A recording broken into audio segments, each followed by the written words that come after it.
The summer break is finally over and F1 is back with the Dutch Grand Prix at Zandvoort, which means that once again it is time for my preview and predictions. This is a series where I'll be previewing and then at the end of the video giving out my early predictions for the Grand Prix. If you enjoy the video then please hit the like button and subscribe for more F1 content. Now though, let's get into the video. As usual, I will be talking about the top teams later on, so please do stick around for that. Yep, F1 is getting back underway, and that means the fight for the Drivers' Championship between Lando Norris and Oscar Piastri is back on. Max Verstappen is still technically in the hunt, but he will probably require a minor miracle to close the gap, given the performance levels of Mclaren and Red Bull.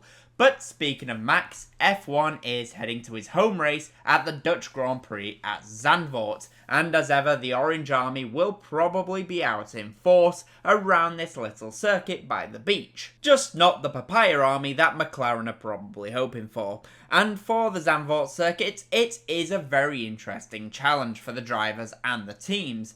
Zandvoort is a little bit of an anomaly circuit on the calendar. It is bumpy, tight and twisty. The corners seem to just keep coming one after another, and some of the corners have quite a lot of camber, which really does make it feel like a bit of a roller coaster for the drivers. Not only this, but there are no real straights or heavy braking zones to stop the cars from high speeds. This does sadly make overtaking pretty difficult, but it is a lot of fun to see these cars out on track, especially during qualifying. Because of this, with these types of corners, Zandvoort is generally considered more of a front limited circuit as opposed to a rear limited circuit. It is the front tyres that take a beating, with a constant change of direction. This also means that I think we could see a better performance from Red Bull, provided they can get the balance right in their car. Also, in terms of downforce, expect the teams to be throwing downforce at the car. Because there are no real long straights on the circuit, there is no need for lower downforce. Instead, the teams will be cranking on the downforce to get the performance through all of the corners on this circuit. As I mentioned earlier, the tyres take a lot of punishment due to the number of corners. Not only this, but the circuit is also pretty abrasive, which does hurt the tyres. With that being said, Pirelli have opted to go a step softer this year compared to last year, and that means that the C2 is the hard tyre, the C3 is the medium tyre, and the C4 will be the soft compound of tyre. Last year, with the harder tyres, there was a total of 26 pit stops, with the majority of drivers doing just the one stop, going from a set of medium tyres to a set of hard tyres. There was a couple of drivers who did a two-stop using softs, medium and softs, but in general it was a straightforward one stop, and the medium tyres were good for about 26 laps. This year, that medium tyre from last season will be the hard tyre, and I expect that we will probably see a one-stop race once again, unless someone goes very aggressive early on and tries the two-stop. But Budapest showed that in 2025, two stops is not always the way. Overtaking at Zandvoort is not the easiest due to the lack of any real heavy braking zones. That being said, overtaking is still very much possible, and you can see that as last year there was a total of 43 on-track overtakes. To help with overtaking, the Zandvoort circuit features two DRS zones. The first DRS zone is down the pit straight heading into turn 1, and the second DRS zone is on the run from the exit of turn 10 to the turn 11-12 chicane. In general, overtaking has been a lot harder this year, and I expect that we will not see too many overtakes once again this weekend. Last year, the pole position lap time was a 1 minute 9.673, and that was set by Lando Norris in the Mclaren. During that lap, Norris reached a top speed of 329 km per hour, which is approximately 204 miles per hour. In the Grand Prix itself, Norris again set the fastest lap, with a 1 minute 13.817. With softer tyres, I expect both of these times to be beaten pretty easily, especially if it is a multi-stop race. I just want to say if you are enjoying the video so far, then I would really appreciate it if you hit the like button and subscribe for more F1 content. Now though, let's get back to the video and let's talk about Red Bull. For Red Bull then, they will be hoping for a much better race at Zandvoort after an absolute disaster performance in Budapest, where Yuki Tsunoda was 17th and a lap down, only beating the two Alpine cars, and teammate Max Verstappen could only muster up a 9th place finish, making it Verstappen's worst result of the season when he finished a race. In Budapest, nothing went right, and the team were left scratching their heads because the car had zero balance. This could be a concern heading into Zandvoort, especially with all of the corners and changes of direction. It requires a car to be well balanced in order to get the performance.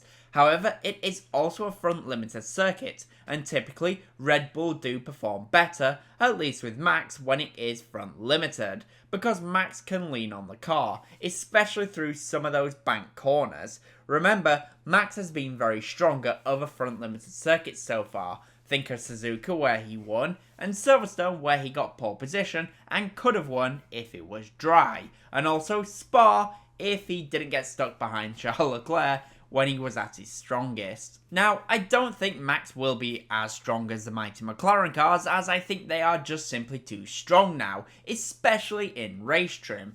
But in qualifying, he might just be able to get in the mix and get himself back onto the podium. For Mercedes then, the Hungarian Grand Prix was a fantastic race result for George Russell, as he managed to get a podium result by overtaking a faltering Charles Leclerc on track, and Russell finished 21 seconds off of the McLaren pair. For Mercedes, this was a pretty solid result, especially based on their recent slight dip in performance. Teammate Kimi Antonelli also scored a point with a 10th place finish. Heading to Zandvoort, I can see Mercedes having a pretty solid result, especially against their main rivals Ferrari, and the reason for that is because of how bumpy the Zandvoort circuit can be. We have seen this be a weakness for Ferrari due to them not being able to get performance unless they run very low, and this should help Mercedes. Russell is having a very strong season once again, and he has asserted himself as the number one in the team. I can see him easily getting in the top 5, and maybe, just maybe, a spot on the podium. For Ferrari then, the Hungarian Grand Prix was a bit of a nightmare. For one of Lewis Hamilton's strongest circuits, his result was frankly appalling, as he finished way down the order in 12th place. Teammate Charles Leclerc had a much better going, starting at the front on pole position, and it was looking pretty solid, but when it came to that final stint, Leclerc suddenly lost a lot of pace and performance, dropping back and being overtaken by Piastri and also George Russell. The rumours are that it was because of worries about plank wear, as Ferrari has been really struggling with plank wear when they run the car lower, but they have to run the car low in order to get performance, which is something that they can't really do at Zandvoort with all of the bumps, bankings and elevation changes. Ferrari, like I said, only really works when the ride height is low, but this has left them vulnerable to disqualification. We saw it of course at Shanghai, where both cars were disqualified, and we potentially saw it at Budapest when Charles Leclerc mysteriously lost a lot of pace at the end of the race. With this in mind, I can see Zandvoort being a bit of a tricky race for Ferrari. We might see one of them in the top 5, but I don't think it will be much better than that for them this weekend. Finally for McLaren then, it was domination once again in Budapest, as Lando Norris made the one-stop work and held off Oscar Piastri, who did a two-stop. For Piastri, it really came undone when the second stop happened, because for him, it was not a large enough offset in terms of laps from Lando Norris, because Norris did an excellent job to make the medium tyres last very deep into the Grand Prix, so Piastri, when he did his second stop, didn't have that much of fresher tyres compared to what he probably would have liked, which was also probably down to Charles Leclerc stopping early for the final tyres. With that being said though, Piastri had better pace than Lando Norris in Budapest, and he even closed the gap at the end of the race, and the two had a very good battle, and the Dutch Grand Prix should be a strong race between them, and I can see the two doing battle once again. But based on how this season has gone so far at other front limited tracks, I can see Piastri potentially coming out on top. He was faster at Silverstone. Of course that was until he got the podium and got very angry. We saw him do better at Shanghai as well, so there is a good precedent set for Piastri being slightly better this season at front limited circuits. We also saw it of course at Spa. So with that in mind then, what are my early predictions for the Dutch Grand Prix? Well, in the midfield, I think the top midfield team and midfield driver will be Fernando Alonso and Aston Martin. Aston Martin are looking a little bit more resurgent now, and I think that Zandvoort should be a strong circuit for them based on what we have seen in the last few races, because they tend to go well at circuits with quite a lot of corners, and Zandvoort is all about the corners. But what about pole position in the top 5? Well, for pole position, I am going to go for Oscar Piastri in the Mclaren. As I said, he has been slightly stronger at front limited circuits, so I can see him going pretty well at Zandvoort. But what about the top 5 in the Grand Prix? Well, for P5, I'm going to go for Charles Leclerc in the Ferrari. P4 will be Max Verstappen in the Red Bull. P3 will be George Russell in the Mercedes. P2 will be Lando Norris, and I'm going to go for Oscar Piastri to get back to winning ways. But those are my thoughts. The question is, what do you guys think will happen? In the comment section down below, please do let me know. And as always, comment, leave a like and subscribe for more F1 content. Thank you all so much for watching.